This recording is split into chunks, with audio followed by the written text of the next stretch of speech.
الرجال كتير. انا هقول حاجه بسيطه جدا للانثى عشان ما حدش ذاكر الانثى خالص ولا ذاكر المراه ولا الام وكده، بس انا هقول للانثى حاجه يتذكرها الرجل.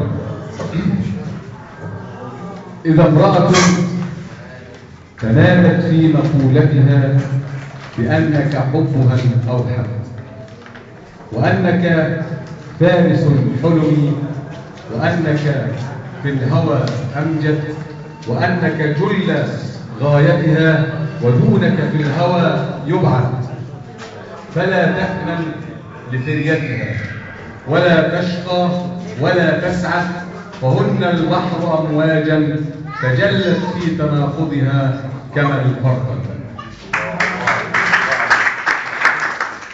شكرا لحضراتكم.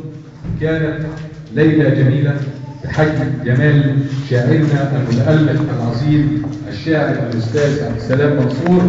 نشكر جميع الحضور ونشكر الأستاذ عبد السلام منصور، ونبارك لفاطمة عبد السلام منصور وشهادة عبد السلام منصور وأسامة عبد السلام منصور بهذا الأب، وهنيئا لكم هذا الأب يا أسرة عبد السلام منصور. إن شاء الله نحن في نادي الأدب الحسينية سنناقش أعمال جميع الشعراء المتواجدين على الساحة الأدبية.